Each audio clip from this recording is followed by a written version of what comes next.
ಪ್ರಶ್ನೆ 1.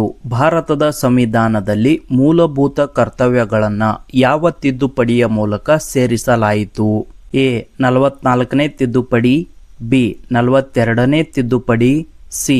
86ನೇ ತಿದ್ದುಪಡಿ, ಡಿ. 24ನೇ ತಿದ್ದುಪಡಿ.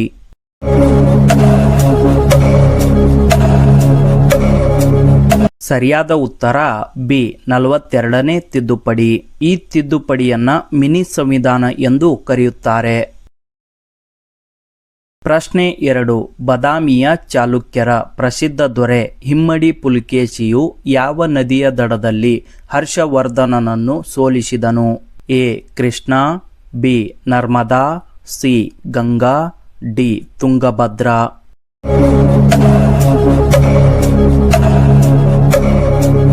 ಸರಿಯಾದ ಉತ್ತರ ಬಿ. ನರ್ಮದಾ ನದಿ. ಈ ನದಿಯು ಉತ್ತರ ಭಾರತವನ್ನ ದಕ್ಷಿಣ ಭಾರತದಿಂದ ಪ್ರತ್ಯೇಕಿಸುವ ಭೌಗೋಳಿಕ ಗಡಿಯಾಗಿ ಕಾರ್ಯನಿರ್ವಹಿಸುತ್ತದೆ.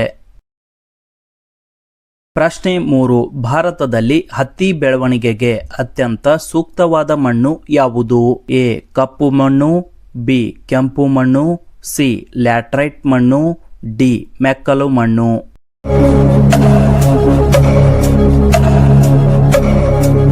ಸರಿಯಾದ ಉತ್ತರ ಎ.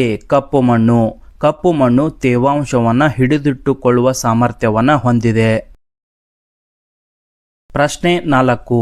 ಮಾನವ ಕಣ್ಣಿನಲ್ಲಿ ಪ್ರತಿಬಿಂಬವು ಎಲ್ಲಿ ಉಂಟಾಗುತ್ತದೆ? A. Cornea, B. Iris, C. Retina, D. Pupil.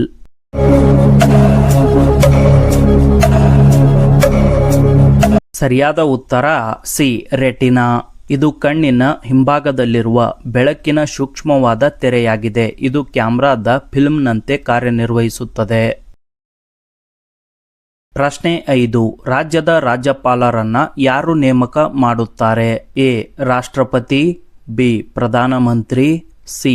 ಮುಖ್ಯಮಂತ್ರಿ, ಡಿ. ಸುಪ್ರೀಂ ಕೋರ್ಟ್ ಮುಖ್ಯ ನ್ಯಾಯಮೂರ್ತಿ.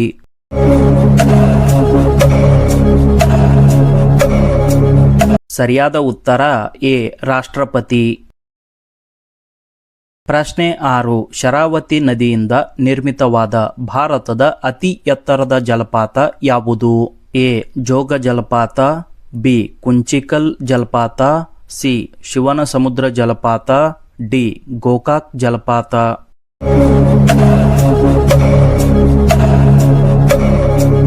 ಸರಿಯಾದ ಉತ್ತರ ಬಿ. ಕುಂಚಿಕಲ್ ಜಲಪಾತ. ಈ ಜಲಪಾತವು ಕರ್ನಾಟಕದ ಶಿವಮೊಗ್ಗ ಜಿಲ್ಲೆಯಲ್ಲಿದೆ.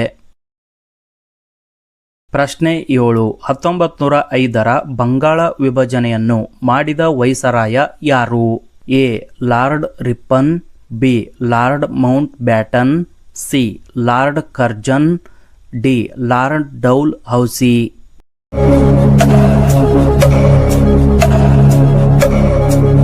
ಸರಿಯಾದ ಉತ್ತರ ಸಿ. Lord Curzon. ಈ ವೈಸರಾಯ ಆಡಳಿತ ಅವಧಿಯಲ್ಲಿಯೇ ಬಂಗಾಳವನ್ನ ಹಿಂದೂ ಮತ್ತು ಮುಸ್ಲಿಮರನ್ನ ವಿಭಜಿಸುವ ಉದ್ದೇಶದಿಂದ 2 ಭಾಗಗಳಾಗಿ ಮಾಡಲಾಯಿತು. ಪ್ರಶ್ನೆ 8. ಅಡಿಗೆ ಸೋಡಾದ ರಾಸಾಯನಿಕ ಹೆಸರು ಏನು? A. Sodium bicarbonate, B. Sodium carbonate, C. Calcium carbonate, D. Sodium chloride.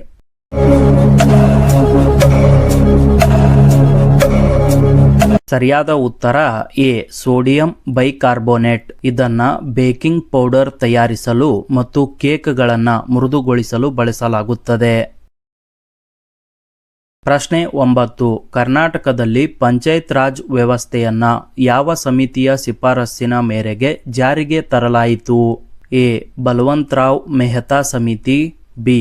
Ashok Mehta ಸಮಿತಿ, ಸಿ. ಕೊಂಡಜ್ಜಿ ಬಸಪ್ಪ ಸಮಿತಿ, ಡಿ. ನಂಜುಂಡಪ್ಪ ಸಮಿತಿ.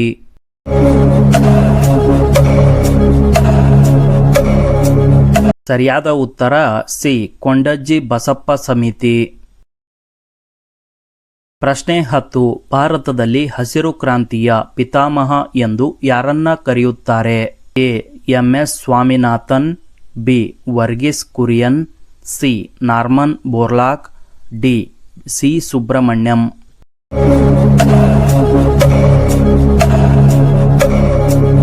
ಸರಿಯಾದ ಉತ್ತರ ಎ. ಎಂ. ಎಸ್. ಸ್ವಾಮಿನಾಥನ್. ಇವರು ಭಾರತದಲ್ಲಿ ಗೋಧಿ ಮತ್ತು ಭತ್ತದ ಅಧಿಕ ಇಳುವರಿಯ ತಳಿಗಳನ್ನು ಪರಿಚಯಿಸುವ ಮೂಲಕ ಕೃಷಿ ಕ್ಷೇತ್ರದಲ್ಲಿ ಕ್ರಾಂತಿ ಮಾಡಿದರು. ಪ್ರಶ್ನೆ 11. ಕಳಿಂಗ ಯುದ್ಧದ ನಂತರ ಅಶೋಕನು ಯಾವ ಧರ್ಮವನ್ನು ಸ್ವೀಕರಿಸಿದನು? ಎ. ಜೈನ ಧರ್ಮ, ಬಿ. ಬೌದ್ಧ ಧರ್ಮ, ಸಿ. ಹಿಂದೂ ಧರ್ಮ, ಡಿ. ಸಿಖ್ ಧರ್ಮ.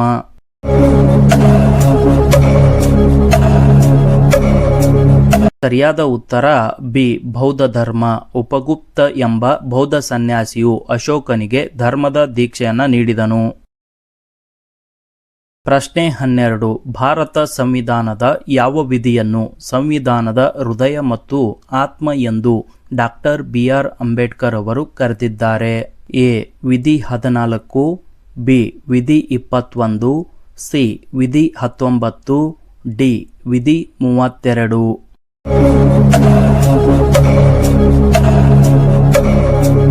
ಸರಿಯಾದ ಉತ್ತರ ಡಿ.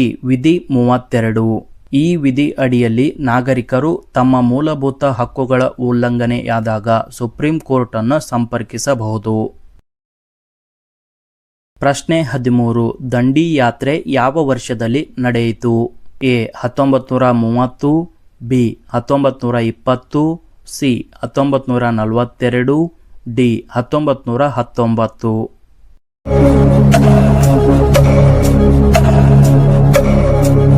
ಸರಿಯಾದ ಉತ್ತರ ಎ. 1930. ಮಹಾತ್ಮ ಗಾಂಧೀಜಿಯವರ ನೇತೃತ್ವದ ದಂಡಿ ಯಾತ್ರೆಯು 1930ರ ಮಾರ್ಚ್ 12ರಂದು ಆರಂಭವಾಯಿತು.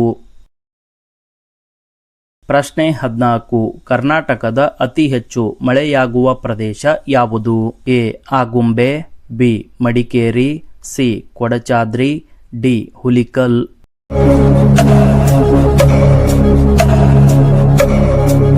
ಸರಿಯಾದ ಉತ್ತರ ಎ. ಆಗುಂಬೆ. ಶಿವಮೊಗ್ಗ ಜಿಲ್ಲೆಯ ಆಗುಂಬೆಯನ್ನ ಕರ್ನಾಟಕದ ಚಿರಾಪುಂಜಿ ಎಂದು ಕರೆಯಲಾಗುತ್ತದೆ. ಪ್ರಶ್ನೆ ನಂಬರ್ 15. ಮಾನವ ರಕ್ತದಲ್ಲಿರುವ ಕೆಂಪು ರಕ್ತ ಕಣಗಳು ಎಷ್ಟು ದಿನಗಳ ಕಾಲ ಜೀವಿಸುತ್ತವೆ? ಎ. 60 ದಿನಗಳು, ಬಿ. 90 ದಿನಗಳು, ಸಿ. 120 ದಿನಗಳು, ಡಿ. 150 ದಿನಗಳು.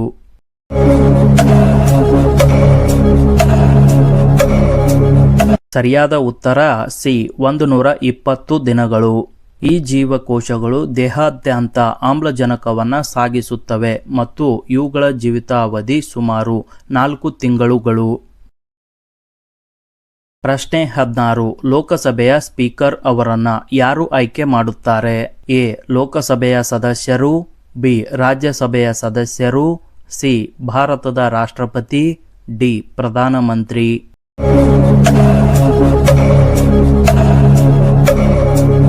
ಸರಿಯಾದ ಉತ್ತರ ಎ. ಲೋಕಸಭೆಯ ಸದಸ್ಯರು ತಮ್ಮಲ್ಲಿ ಒಬ್ಬರನ್ನ ಸ್ಪೀಕರ್ ಆಗಿ ಆಯ್ಕೆ ಮಾಡುತ್ತಾರೆ. ಪ್ರಶ್ನೆ 17. ವಿಶ್ವಸಂಸ್ಥೆಯ ಪ್ರಧಾನ ಕಚೇರಿ ಎಲ್ಲಿದೆ? A. New York, B. Geneva, C. Paris, D. London.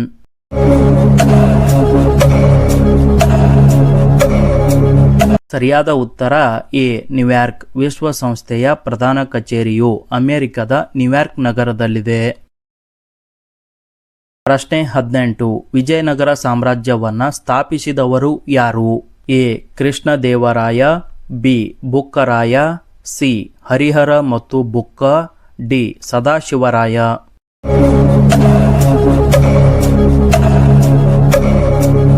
ಸರಿಯಾದ ಉತ್ತರ ಸಿ. ಹರಿಹರ ಮತ್ತು ಬುಕ್ಕ.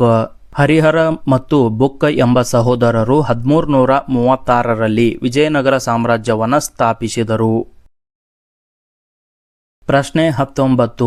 ಭಾರತದಲ್ಲಿ ಅತಿ ಹೆಚ್ಚು ಮಳೆಗೆ ಕಾರಣವಾಗುವ ನೈಋತ್ಯ ಮಾನ್ಸೂನ್ ಮಾರುತಗಳು ಯಾವ ತಿಂಗಳುಗಳಲ್ಲಿ ಬೀಸುತ್ತವೆ? ಎ. ಜನವರಿನಿಂದ ಮಾರ್ಚ್, ಬಿ. ಜೂನ್ನಿಂದ ಸೆಪ್ಟೆಂಬರ್, ಸಿ. ಅಕ್ಟೋಬರ್ನಿಂದ ಡಿಸೆಂಬರ್, ಡಿ. ಮಾರ್ಚ್ನಿಂದ ಮೇ.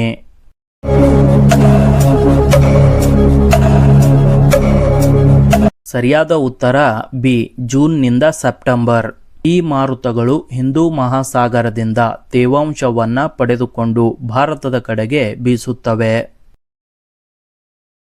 ಈ ವಿಡಿಯೋದ ಕೊನೆಯ ಪ್ರಶ್ನೆ. ಹೊಯ್ಸಳರ ಕಾಲದ ಪ್ರಸಿದ್ಧ ಚೆನ್ನಕೇಶವ ದೇವಾಲಯ ಎಲ್ಲಿದೆ? A Belur, B Halebidu, C Somanathapura, D Shravanabelagola.